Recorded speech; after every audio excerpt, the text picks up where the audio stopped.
Shalom dan salam sejahtera. Selamat kembali lagi bersama dengan kami di dalam ruangan podcast Perspektif. Satu lagi program terbitan Hope Channel Asia Tenggara yang menyediakan pandangan dan juga saranan dan mungkin jawapan-jawaban yang selama ini dicari-cari berkaitan dengan beberapa topik penting yang pastinya juga merupakan minat umum yang mungkin sering ditanyakan dan belum lagi menemukan jawaban ataupun saranan yang terbaik. Kami menyediakan walaupun pelbagai perspektif yang ditawarkan di luar, tetapi kami yakin dan percaya perspektif daripada firman Tuhan. Tagline kita untuk podcast Perspektif adalah melihat dari perspektif berbeza, kami yakin perspektif firman-Nya. Bagi Anda yang baru sahaja bersama-sama dengan kami dalam episod pada kali ini dan yang akan mengikuti kami episod-episod yang seterusnya, jangan lupa untuk follow Facebook page kami di Hope Channel Asia Tenggara ataupun hopetv.malay dan juga YouTube channel saluran YouTube kami di Hope Channel Asia Tenggara juga ataupun @hopetv_malay dan juga untuk berhubung dengan kami melalui WhatsApp. Sekiranya ada pandangan tambahan, mungkin ada persoalan yang berbangkit terkait dengan topik kita pada kali ini, jangan lupa untuk menuliskan message kepada kami melalui nombor WhatsApp tambah 66901888773. Saya ulang nombor WhatsApp nomor Thailand tambah 66901888773 dan Anda juga boleh mengikuti kami melalui laman web kami, laman sesawang di hopetv.asia, hopetv.asia.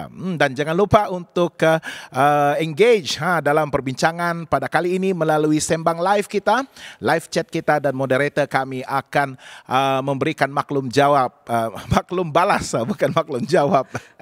Boleh juga maklum jawab, maklum balas kepada Anda sesegera yang mungkin. Bersama dengan saya di studio, sekali lagi saya mengalu-alukan sahabat saya, Pendeta Dr. Gerard Bernard Sepati, yang merupakan pensyarah dalam Fakulti Pengajian Agama, Fakulti Pengajian Agama di Universiti Antarabangsa Asia Pasifik. Selamat datang sekali lagi sahabat Dr. Gerard. Yes. Apa kabar hari ini? Oh, bagus. Terima kasih. Puji Tuhan ya, kita sudah sampai ke episode yang seterusnya dan banyak lagi episode yang menyusul, dan terima kasih kerana sudi menemani kita di dalam setiap episode. Musim yang kedua sudah pada kali ini.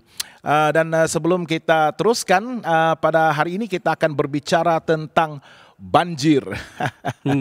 Banjir, dan bukan calang-calang banjir ini, kerana banjir ini sudah pun terjadi secara global, dan kesan ataupun impaknya itu sudah pun menyeluruh ke segenap pelusuk bumi ini. Tetapi sebelum kita masuk ke dalam perbincangan kita, mari kita berdoa.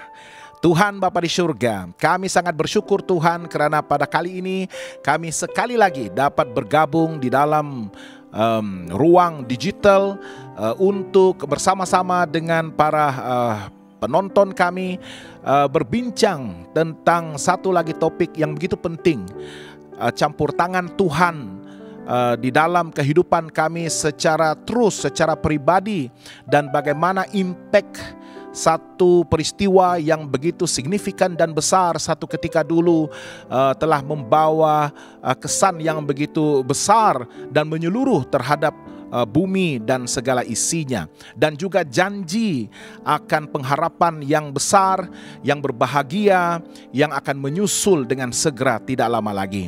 Tuhan, kami mohon agar Tuhan mengurapi kami dengan hikmat dan pemahaman dari sorga. Sementara kami akan berbincang, semoga Tuhan membuka hati dan ruang minda kami, supaya kami diberikan kerendahan hati dan juga keinginan untuk menemukan dengan lebih mendalam rencana Tuhan, kebenaran Tuhan, untuk membantu kami melihat daripada perspektif Alkitabiah dan seterusnya yakin dan percaya dan menuruti apa yang firman Tuhan sampaikan. Terima kasih Tuhan, kami serahkan waktu dan ketika ini. Dan Tuhan berkati juga teman-teman, sahabat kami dimanapun mereka berada pada ketika ini secara langsung maupun yang akan menyaksikan selepas ini nanti. Tuhan, semoga nama Tuhan ditinggikan dan perspektif pada kali ini akan membawa berkat terindah untuk setiap kami. Dalam nama Yesus Kristus kami sudah berdoa dan mengucapkan syukur. Amin. Amin. Dr. Gerard, beribu-ribu tahun yang lepas kita sudah pun melihat bagaimana Tuhan menciptakan. Kita begitu yakin bahwa dunia kita dan segala isinya ini diciptakan dengan penuh intention, dengan penuh hasrat dan tujuan yang istimewa secara pribadi, melalui perhubungan yang erat dan intim Tuhan menciptakan dunia dan segala isinya. Kita sudah pun belajar tentang kejahatan yang merosakkan karya ciptaan Tuhan itu. Dan kita juga melihat bagaimana kesan dosa itu melalui kejatuhan manusia, kegagalan sebenarnya kita mempertahankan keindahan ciptaan Tuhan, dan oleh kerana tipu daya daripada sang iblis, musuh Tuhan, musuh manusia itu, maka kita melalui kejatuhan nenek moyang kita Adam dan Hawa itu, maka kita pun telah dijangkiti oleh dosa sehingga hari ini. Dan kalau kita meneruskan kembara kita dalam Kejadian, ya, buku pertama dalam kitab Perjanjian Lama, kita menemukan satu episod yang sebenarnya begitu mengerikan. Kerana dalam Kejadian pasal yang ke-6 kita melihat satu peristiwa yang seakan-akan menidakkan mungkin sifat Tuhan sendiri yang penuh kasih, dan sehingga dia sebenarnya menciptakan untuk kesenangan, untuk membolehkan dia berhubungan dan mengasihi, menyalurkan kasihnya kepada ciptaannya, terutama sekali manusia. Tetapi sebelum pasal yang ke-6 itu agak sedikit terganggu juga, kerana dalam Kejadian pasal yang ke-5 ada disebutkan bahawa Tuhan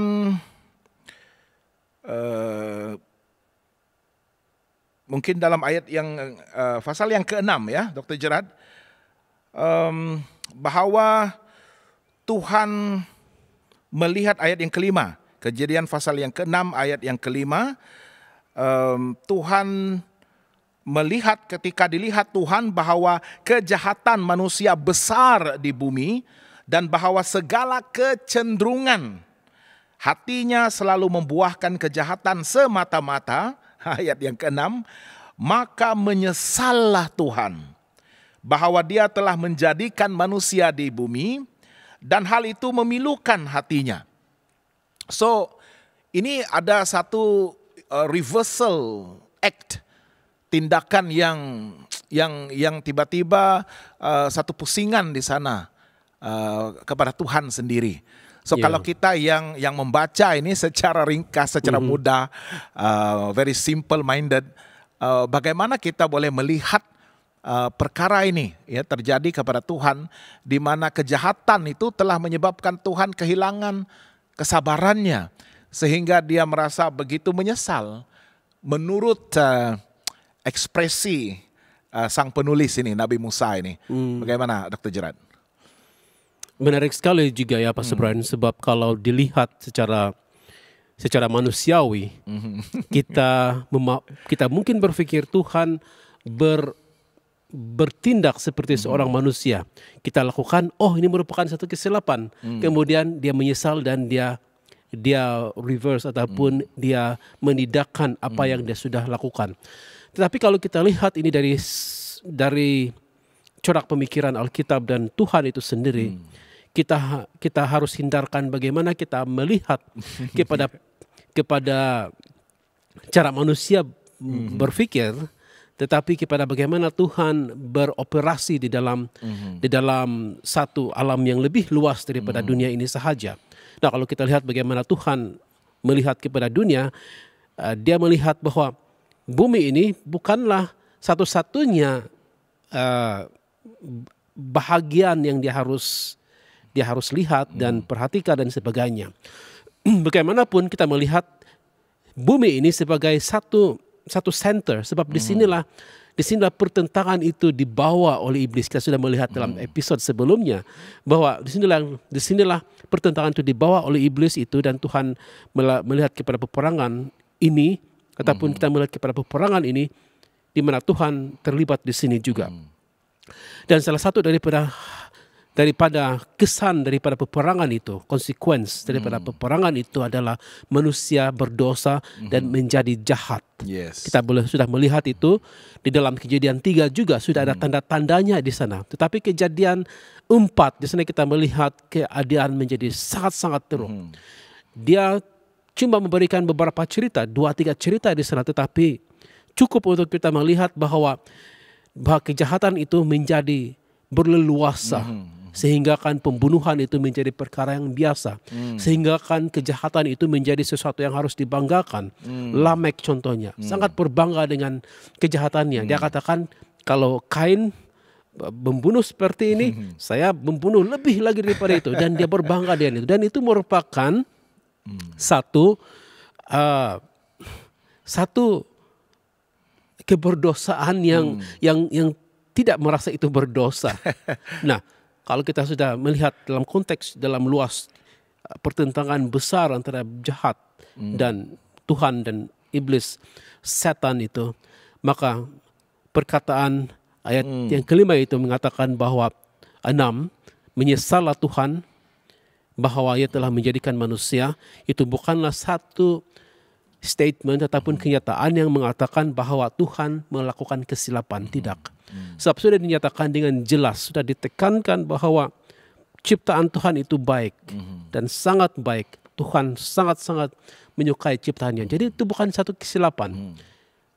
Kira tangan sang iblis ataupun setan itu telah merubah segalanya. Yes. Dan inilah yang membuatkan manusia itu sangat jahat.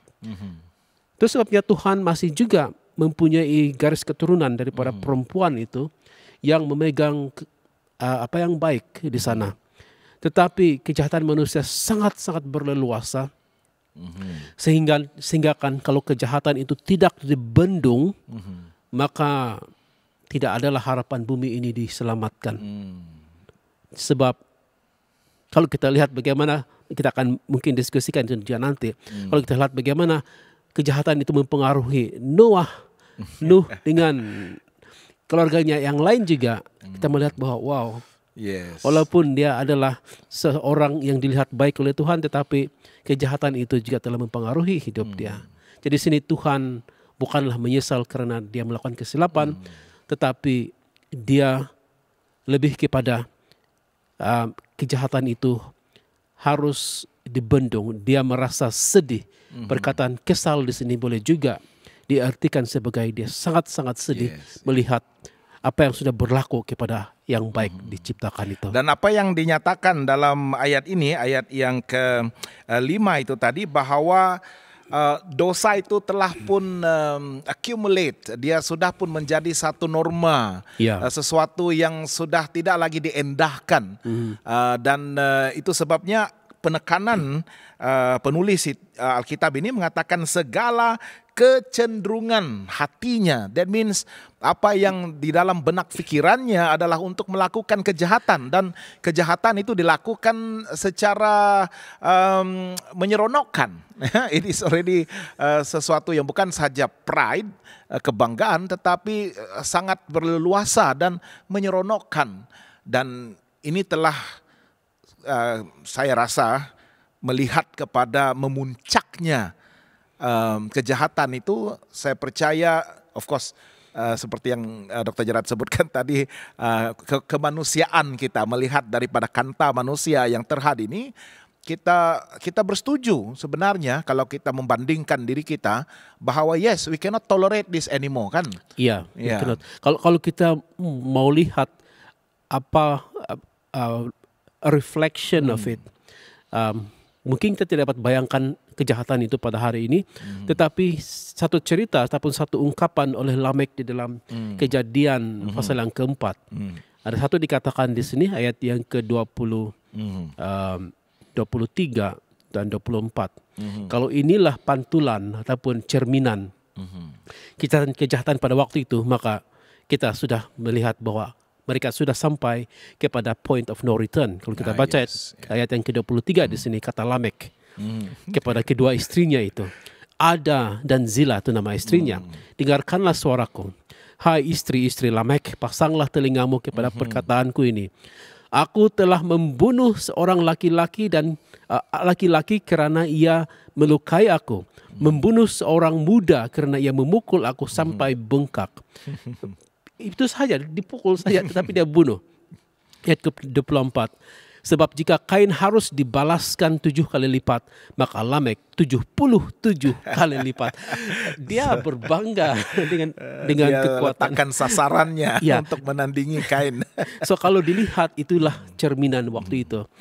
Sudahlah sampai ke poin yang tidak boleh kembali lagi. Apapun intention terhadap pembunuhan itu, pembunuhan memang menyebabkan kematian, dan kematian itu sendiri merupakan akibat ataupun hukuman ke atas dosa manusia, dan tidak dapat dibenarkan ataupun dijustifikasikan apapun bentuk pembunuhan itu.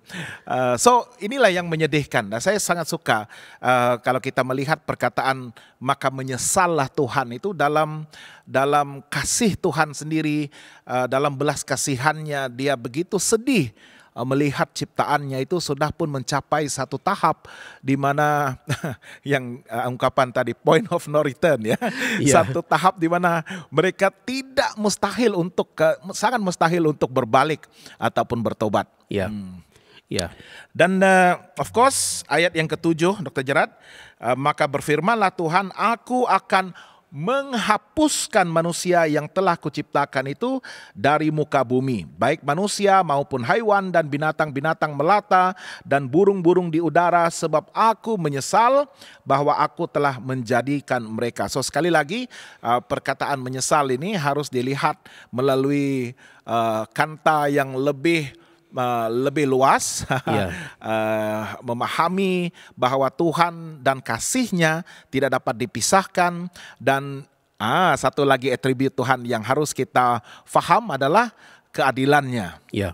Dan execution ini ataupun penghakiman ini juga memenuhi sebenarnya sifat keadilan Tuhan itu sendiri. Dan karena keadilan itu juga kita melihat bagaimana Tuhan itu membawa kepada keselamatan bumi ini, kepada dunia ini juga. Karena dia harus bertindak, dan pada masa yang sama dia juga memelihara. Dan itu sebabnya ayat yang ke-8 ini begitu penting.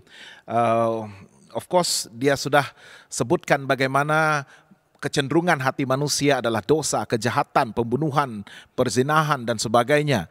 Tetapi dalam kelompok manusia ataupun bumi pada masa itu, masyarakat yang ada di sekitar itu, kita bersyukur kita ada seorang yang bernama Nuh ataupun Noah. Dan ayat yang ke-8 ini begitu penting. Tetapi Nuh mendapat kasih karunia di mata Tuhan. Ayat yang ke-9 inilah riwayat Nuh diterangkan dengan lebih teliti, lebih terperinci. Nuh adalah seorang yang benar, dia tidak bercela di antara orang-orang sezamannya, dan Nuh itu hidup bergaul dengan Allah. So ini adalah sifat ataupun ciri seorang yang sangat berbeza di kalangan masyarakat yang begitu jahat pada masa itu, tetapi masih lagi mempertahankan integriti marwahnya sebagai seorang ciptaan yang menyembah, yang takut akan Tuhan. Dan saya sangat suka apabila dia disebutkan bergaul dengan Tuhan. Hidupnya bergaul dengan Tuhan. So apa yang kita boleh lihat melalui ayat yang ke-9 ini, Dr. Gerard, bagaimana dia mendapat perkenan di mata Tuhan oleh kerana 3 ciri yang digariskan oleh Musa ini. Kita melihat ini satu kenyataan yang mengatakan bahwa masih lagi ada acknowledgement kepada Tuhan yang hadir di dalam pikiran Nuh dan juga hati Nuh, dan saya pikir dia juga berintegriti untuk membuat keluarganya sekali untuk mempunyai that acknowledgement ataupun dia pengakuan bahwa Tuhan itu masih ada, Tuhan itu masih lagi berkuasa terhadap kehidupan dia. Kita bandingkan ayat 8-9 itu dan kita perhatikan bersama apa yang berlaku, apa yang kita lihat sebenarnya dalam perkataan kasih karunia itu. Secara umumnya itu adalah perkenan Tuhan kepada Nuh, walaupun dia tidaklah layak menerima perkenan tersebut. Walaupun kita melihat ayat yang ke-9 itu mengatakan bahwa Nuh adalah seorang yang benar dan tidak bercela di antara orang-orang sezamannya, dia masih lagi seorang manusia yang berdosa. Kita melihat keberdosaannya juga itu, kesannya terhadap fisikal ataupun terhadap sikapnya, keberadaannya barangkali. Tetapi apa yang dikatakan oleh Musa di sini sangat-sangat menarik apabila dia memberikan deskripsi mengenai Noah, benar, tidak bercela di mata Tuhan, dan dia bergaul bersama dengan Allah. Sama seperti leluhurnya yang dilihat sebelum ini, Henokh yang berjalan bersama Tuhan. Kemudian dia diangkat, dia katakan oleh Alkitab, juga menyatakan hal yang sama. Jadi kalau kita lihat itu bersama, maka bergaul bersama Tuhan itu boleh juga dilihat sebagai berjalan bersama Tuhan. Dan berjalan itu bukanlah berjalan yang kita katakan berjalan step by step, berseiringan, tetapi hidup bersama Tuhan. Sama juga bergaul hidup bersama dengan Tuhan. Ya, jadi ini bukanlah satu perkara yang sangat mudah bagi Nuh. Kita tidak diterangkan secara terperinci apakah dia adalah berkepentingan seorang yang mungkin pada pandangan umum orang yang penting, orang yang sebagai pemimpin, karena tidak dijelaskan secara terperinci, tetapi kesetiaannya untuk mempamerkan kehidupan yang selayaknya. Di antara masyarakat yang sangat jahat ini. Jadi itu merupakan satu risiko baginya, dan juga sebenarnya keputusan yang sangat besar untuk melawan arus. Untuk melawan arus. Dan ini sebenarnya memberikan saya satu dorongan, ya. Dan saya percaya teman-teman kita, sahabat kita, bahwa memang tidak mudah untuk kita melakukan kebenaran dan memastikan kita menuruti segala kebenaran itu, dan mempertahankan maruah dan integriti kita sebagai pengikut Tuhan. Tetapi Tuhan memandang kita, ya. Jadi kita tidaklah perlu risau tentang apapun pandangan dan persepsi masyarakat di sekeliling kita. Yang penting kita tahu apa yang benar, apa yang patut dilakukan, dan kita pertahankan itu. Ya, dan Nuh, saya rasa dia tidak menyangka bahwa pada satu titik ini Tuhan menggunakan dia, Tuhan memilih dia untuk melakukan satu tugas yang begitu besar dan membawa kesan yang begitu besar kepada generasi berikutnya. Ya, sudah tentunya itu merupakan sesuatu yang dia tidak menyangka. Dan kalau kita lihat bagaimana barangkali pemikiran Noah pada waktu itu, dia mungkin juga merasa risau ataupun merasa sesuatu yang tidak senang di hatinya apabila melihat kepada kejahatan dunia pada waktu itu juga.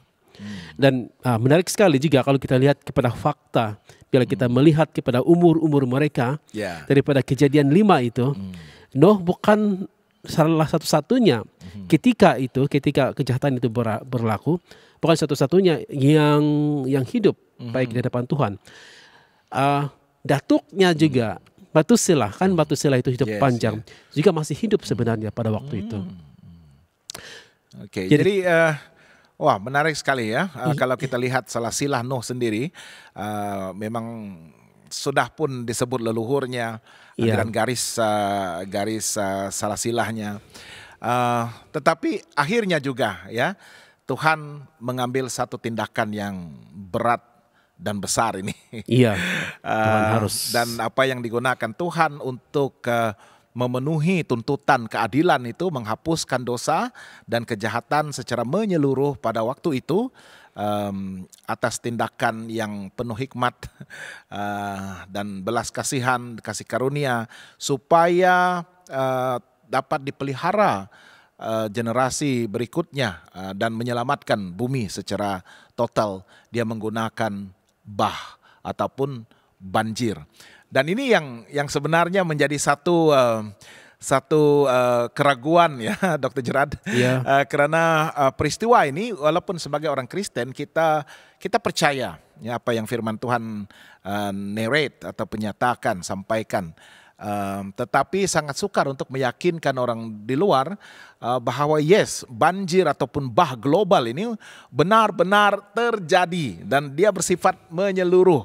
Ya, karena ada yang mempersoalkan ini adalah kejadian yang lokal ya, mungkin hanya di tempat itu. Saya pun tidak tahu di mana tempat ini pada masa itu, dan sangat mustahil untuk banjir besar itu melitupi seluruh bumi ya. Jadi kita akan melihat daripada perspektif Alkitab sendiri, walaupun di luar pelbagai bentuk keraguan yang ditimbulkan sama ada benar-benar bah itu terjadi, tetapi kesan bah itu sendiri, impaknya sebenarnya boleh menjelaskan sedikit misteri, especially tentang bumi ini sendiri. Dan apapun penemuan-penemuan yang mungkin masih lagi ditanya-tanya ataupun menjadi sesuatu yang belum lagi dijawab berhubungan dengan penemuan purbakala, arkeologi, fosil dan sebagainya itu. Ya, jadi kita melihat sekarang Nuh sudah pun dipilih Tuhan untuk melakukan sesuatu. Dr. Gerard, pada pandangan Nuh lah, untuk membina sebuah bahtera ataupun kapal besar itu, dan dinyatakan bahwa air hujan akan turun dan banjir akan terjadi. So macam manalah seorang seperti Nuh itu dia boleh menerima sesuatu yang mungkin agak mustahil terjadi pada ketika itu. Mereka belum pernah lagi melihat apa yang dimaksudkan dengan banjir ataupun sesuatu yang bencana yang English sebutkan katastrofik. Ya, katastrofi itu. Mereka mungkin melihat apa maksudnya big body of water ataupun air yang banyak, tetapi itu tidak pernah melampaui daratan. Ada pemisah antara lautan, air itu dengan daratan. Mereka tidak pernah melihat bagaimana laut itu akan masuk ke daratan. Barangkali pada hari ini kita itu bukan sesuatu yang luar biasa lagi, sebab kita sudah melihat bagaimana tsunami memasuki daratan. Tapi pada waktu itu mereka belum pernah lagi melihat, sebab kelihatannya ini baru beberapa, kalau dilihatlah pengiraan dalam Alkitab, baru beberapa ratus tahun barangkali, ataupun sekitar lebih 1000 tahun selepas Adam dan Hawa, kalau bukan 2000 barangkali. Itu menurut pengiraan silsilah lah. Kita harus melihat kepada fleksibilitinya juga di sana. Jadi selama itu hidup mereka panjang-panjang dan mereka belum pernah melihat lagi. Bayangkan kalau sudah 300-400 tahun, 500 tahun umur mereka, seperti dikatakan oleh Alkitab, mereka belum pernah melihat bagaimana lautan itu masuk ke daratan, maka apakah ini mustahil? Salah satu daripada argumen menentang Alkitab mengenai keajaiban Alkitab pada hari ini adalah kalau itu tidak berlaku secara normal, maka itu tidak akan berlaku pada zaman dahulu. Jadi maksudnya kalau pada hari ini kita tidak melihat bahwa ada banjir besar, maka mungkin itu tidak berlaku pada zaman dahulu. Itu merupakan salah satu daripada argument against the flood. Jadi itu yang mereka bilang, oke, tidak ada keajaiban. Manusia pada waktu itu juga melihat kepada apa yang sedang berlaku pada waktu itu, tidak ada tanda-tanda yang memungkinkan. Jadi apabila Nuh membina bahteranya di atas daratan, dan mungkin bukan dekat dengan laut ini. Kalau dilihat daripada konteksnya seakan-akan itu bukan dekat dengan laut ataupun air, dan dia melakukan itu, membina bahtera tersebut, dan bahtera itu sangat besar, walaupun mereka cuma satu keluarga tapi sangat besar, dan kita tidak tahu apa yang dikhotbahkan oleh Nuh. Kelihatannya kalau dilihat dalam perjanjian baru, Nuh juga seakan-akan berseru kepada mereka untuk bersiap untuk sesuatu, berkhotbah barangkali akan kedatangan banjir besar dan sebagainya. Sangat sukarlah bagi dia, sangat sukar bagi dia untuk melaksanakan perkara tersebut. Dan dia memerlukan perkakas dan juga bahan binaan, ya. Dan dia diberikan talenta itu untuk membina sesuai dengan apa yang sudah dinyatakan Tuhan secara spesifik, secara teliti, ya, berapa panjang, berapa besarnya, luasnya, dan saya percaya dia juga mengerti bahwa bahtera itu bukan hanya untuk menyelamatkan dirinya dan keluarganya, ya, karena Tuhan juga mempersiapkan bukan sahaja binatang-binatang untuk preserve, memelihara spesies binatang, tetapi saya sangat percaya Tuhan juga memberikan peluang kepada manusia melalui Nuh, dan apa yang kita sering perdengarkan adalah 120 tahun, ya, masa yang diberikan Nuh untuk mempersiapkan satu kapal besar, bukan semata-mata mempersiapkan kapal itu, tetapi mempersiapkan orang-orang berdosa dan jahat ini untuk berbalik, ya, untuk ada sense of guilt dan rasa menyesal dan insaf. Dan pintu kapal itu sehingga pada akhirnya itu terbuka kepada mereka. Ya, dan dalam masa 120 tahun itu ada barangkali di antara mereka yang sudah tua, contohnya seperti Mathusela dan beberapa lagi orang-orang lain yang mungkin percaya kepada apa yang dikatakan oleh Nuh. Mereka barangkali membantu pembinaan kapal tersebut. Sukar bagi Nuh dan 3 orang anaknya itu, ataupun kalau dikira kesemua yang selamat itu 8 orang pembina kapal, 120 tahun untuk begitu size kapalnya, mungkin juga boleh diselesaikan, tetapi jumlah tahun itu lebih, saya lihat lebih kepada Tuhan memberikan peluang kepada manusia untuk kembali kepadanya. Dan mereka yang tua membantu Noah, lihat dalam konteks itu sudah pergi. Kalau dilihat, dikira lah, ya, pada saat kedatangan pada waktu banjir, pada waktu bahtera itu sudah selesai. Sebelum kedatangan banjir itu, umur Metusela berakhir, dan mungkin beberapa minggu barangkali sebelum kedatangan banjir itu Metusela juga sudah meninggal, sebab dikira umur itu, ya. Begitu juga dengan orang-orang yang sama setia dengan dia barangkali sudah pergi juga. Itu pun sebenarnya memberikan indikasi kepada mereka yang hidup pada waktu itu bahwa sesuatu yang luar biasa yang akan dilakukan, akan berlaku pada zaman itu juga. Ya, biasanya orang-orang yang ragu-ragu dan tidak yakin akan naratif Alkitab ini berkaitan dengan bah ataupun banjir global ini, karena seperti yang kita sebutkan berkali-kali mereka menidakkan unsur supernatural itu, ya, keilahian dan juga kekuasaan Tuhan sendiri yang campur tangan secara direct, secara terus.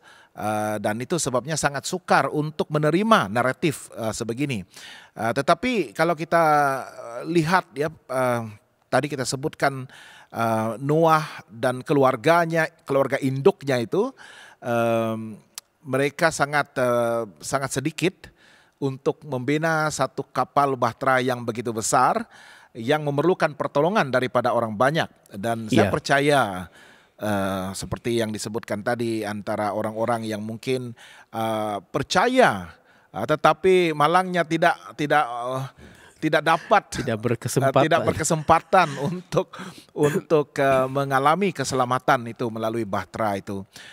Dan of course pembinaan ini harus berada di jauh ke dalam daratan untuk mendapatkan sumber kayu yang penting ya.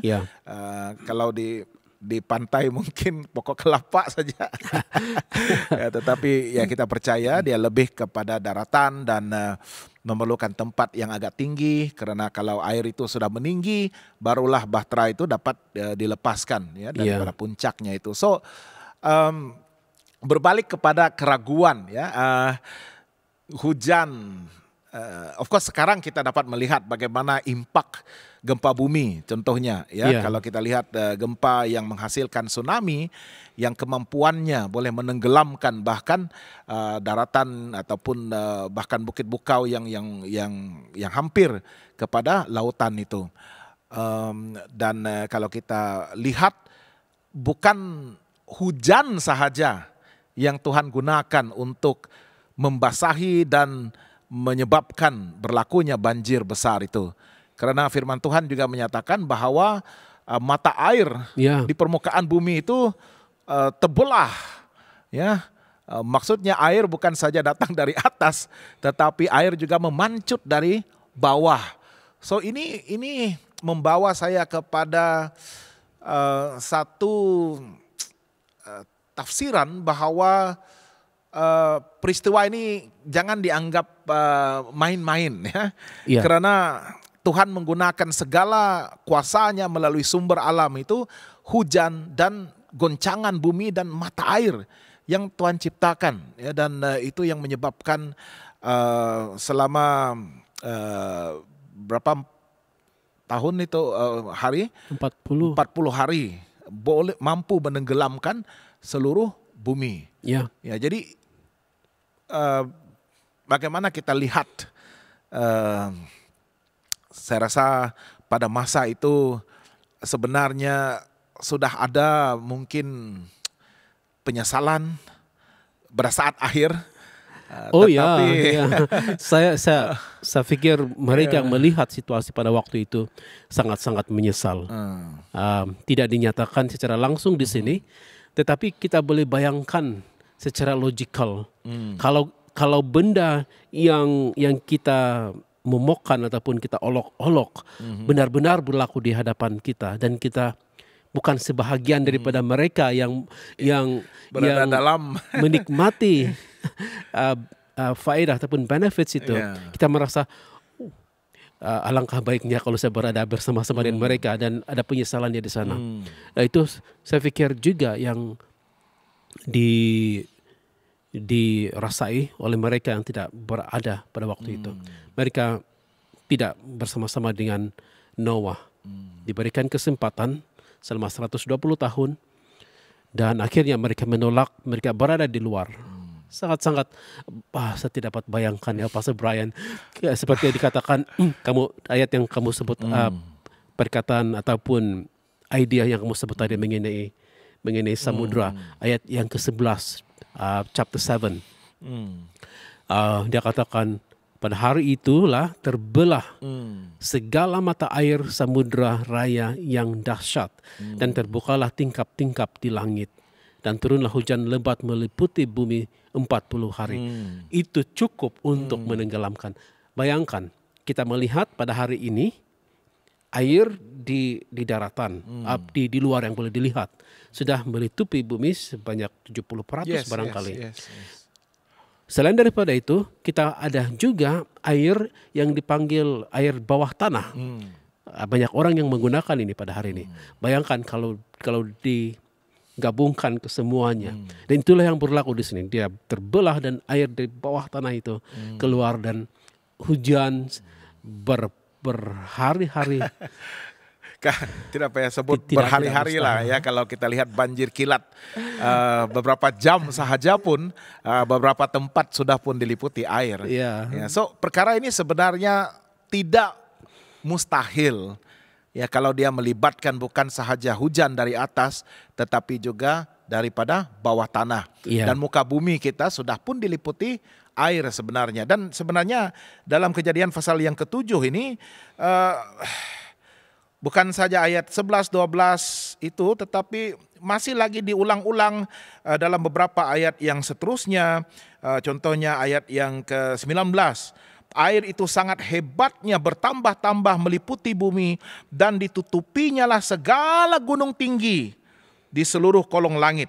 Ya, so sampai 15 hasta di atasnya bertambah-tambah air itu sehingga gunung-gunung dilitupinya. So bayangkan apa yang dilakukan oleh goncangan muka bumi itu dan apa yang dilakukan oleh air yang berterusan memancut dari bawah tanah, dari atas dan menghempas kepada permukaan bumi, batu-batu dan sebagainya, pergeseran antara batu-batu dan sebagainya itu. So Alkitab mengatakan dia melitupi muka bumi. Bahkan gunung yang tertinggi pada waktu itu, saya tidak tahulah sama ada gunung Everest wujud pada waktu itu.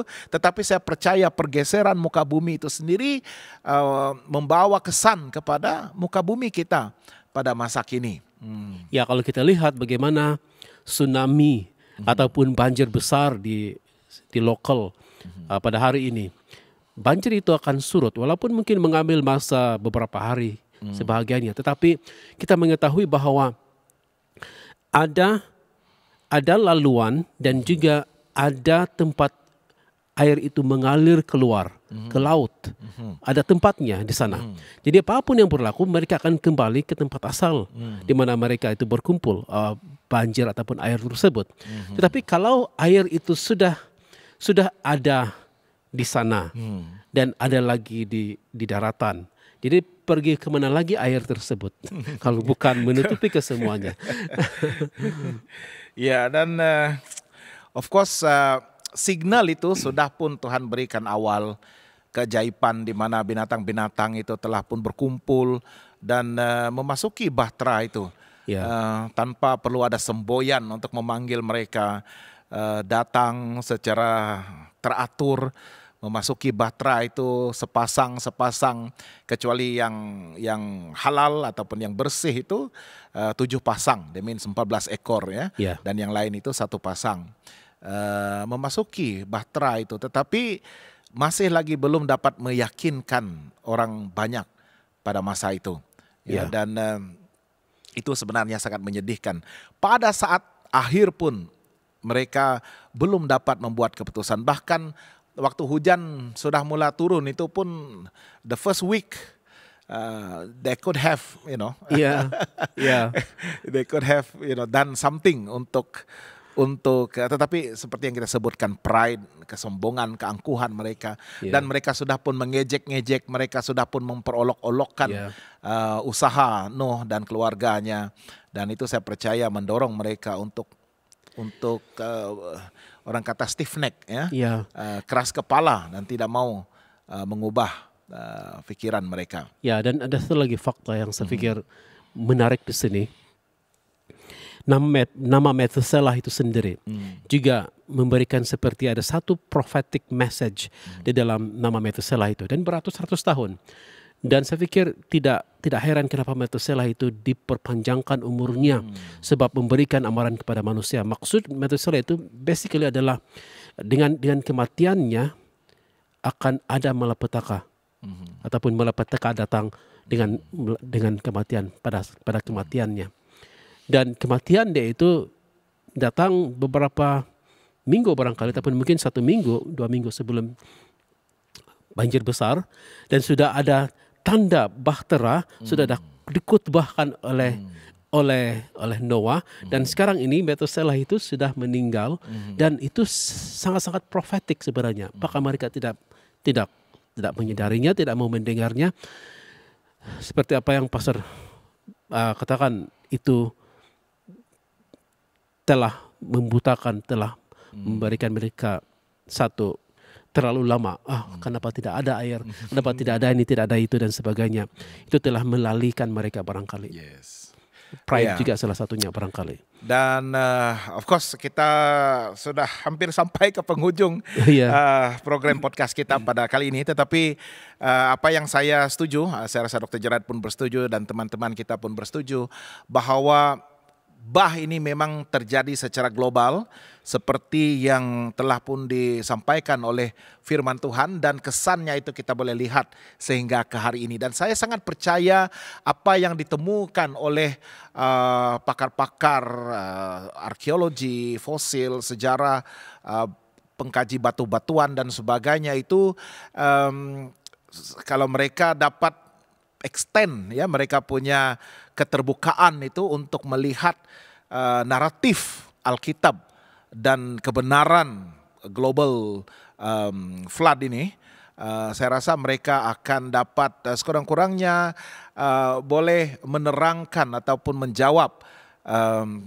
penelitian mereka terhadap struktur muka bumi ini. Dan saya percaya tidak ada yang mustahil seperti penemuan-penemuan spesies dan sebagainya sebelum bah, ya, karena semuanya itu it has already taken place, ya, penghapusan bukan saja spesies manusia tetapi spesies binatang mungkin dan sebagainya, dan melalui proses yang begitu tidak dapat dibayangkan lah, ya, bagaimana keadaan muka bumi dan mengambil masa untuk surutnya air dan sebagainya, itu membawa kesan kepada muka bumi sendiri, ya, dan juga kematian dan sebagainya lah, ya, penguburan kematian di dalam air itu dan mendapnya air dan sebagainya. So saya yang sangat berpikiran simple ini, ya, saya mau memudahkan pemahaman saya,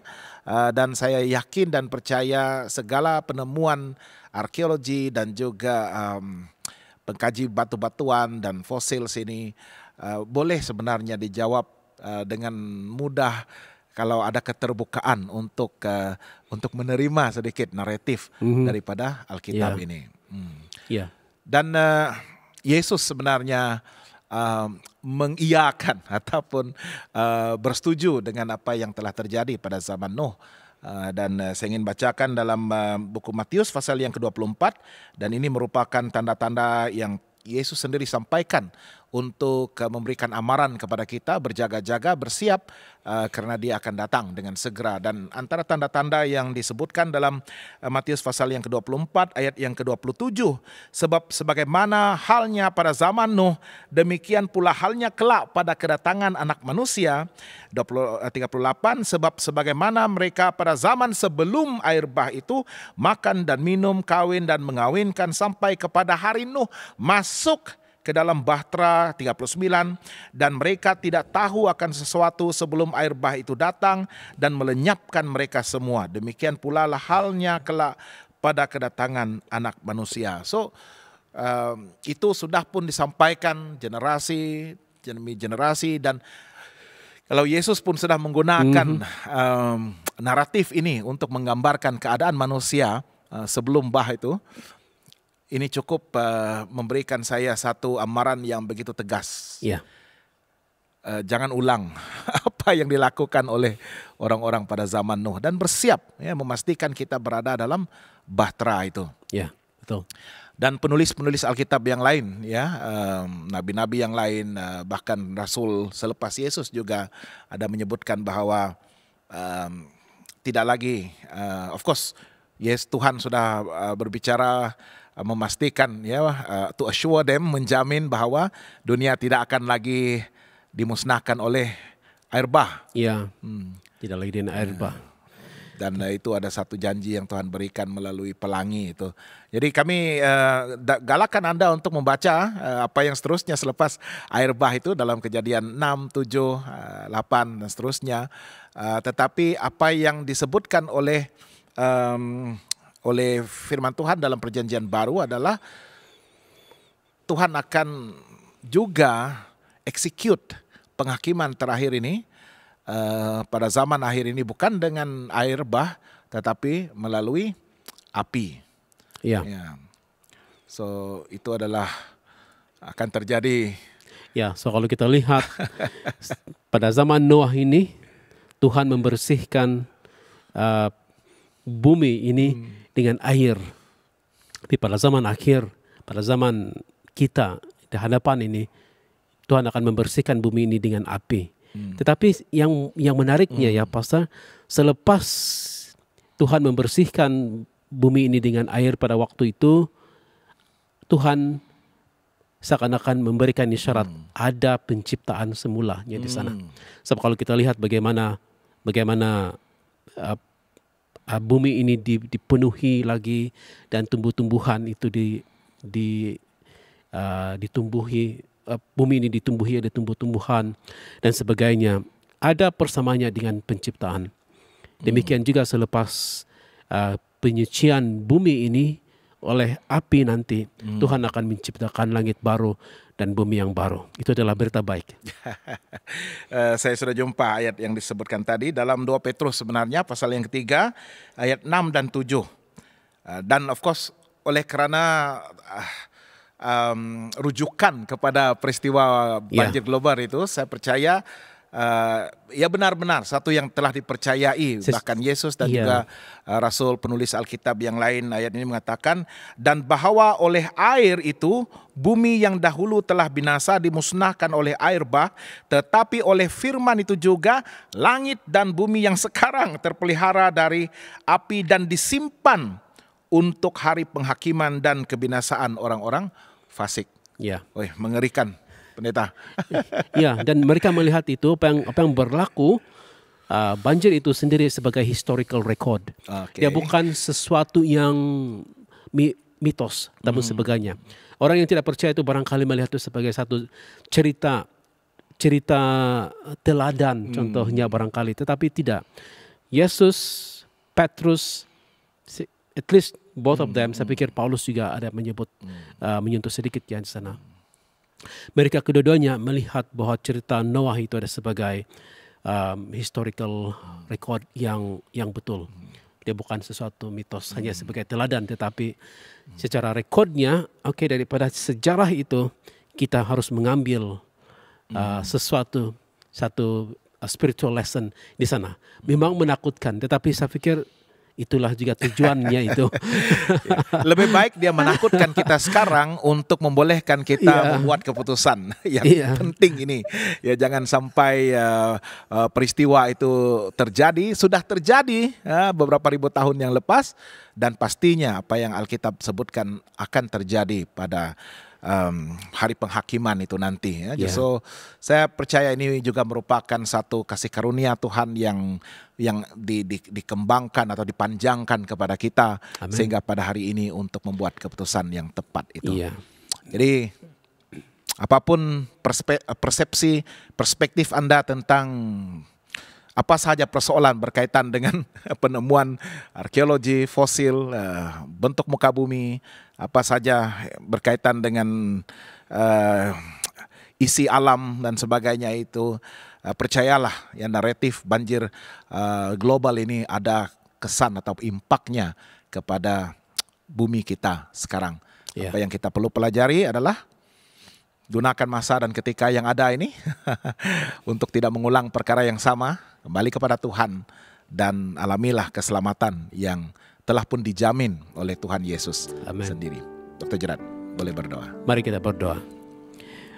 Bapa kami dalam surga, terima kasih sekali lagi ya Tuhan, sebab kami sudah diberikan masa ini untuk melihat kepada firman Tuhan, terutama kepada cerita mengenai banjir bah yang begitu besar yang dilihat sebagai sesuatu yang luar biasa dan tidak mungkin berlaku oleh sesetengah orang. Namun bagi para pendengar pada episode kali ini ya Tuhan, apapun yang sudah dinyatakan oleh mereka yang tidak percaya kepada banjir ini, biarlah mereka meletakkan, dan kami semua meletakkan kepercayaan kami kepada firman Tuhan, dan dengan mempercayai firman Tuhan itu, melihat kepada cerita mengenai Nuh dan air bah itu sebagai suatu pengajaran rohani bagi kami untuk bersiap akan kedatangan Tuhan yang kedua kali. Terima kasih ya Tuhan, sebab Engkau sudah memberikan kerinduan dalam hati kami untuk menantikan kedatangan Tuhan yang kedua kali. Biarlah kami bersiap sama seperti Nuh. Biarlah kasih karunia Tuhan juga menyertai kami sama seperti kasih karunia yang diberikan oleh Tuhan kepada Noah. Kami serahkan ya Tuhan kepadamu. Biarlah berkat-Mu bersama-sama dengan semua pendengar dan kami yang di sini pada kali ini. Kami serahkan dalam nama Yesus. Amin. Baiklah, terima kasih kepada Anda semua yang sudah pun bersama kami sehingga penghujung podcast perspektif kita. Semoga Anda akan terus mendukung pelayanan media Hope Channel Asia Tenggara, mengikuti Facebook page kami Hope Channel Asia Tenggara, hopetv.malay, dan juga saluran YouTube kami di Hope Channel Asia Tenggara ataupun kodenya @hopetv_malay. Anda juga boleh menghubungi kami melalui WhatsApp kami tambah 66901 888 773, dan juga laman sesawang kami di hopetv.asia ya. Jadi pastikan Anda terus subscribe, like, dan kongsikan segala konten dan program yang telah kami sediakan. Semoga kita akan bertemu lagi pada episode yang akan datang. Tuhan memberkati.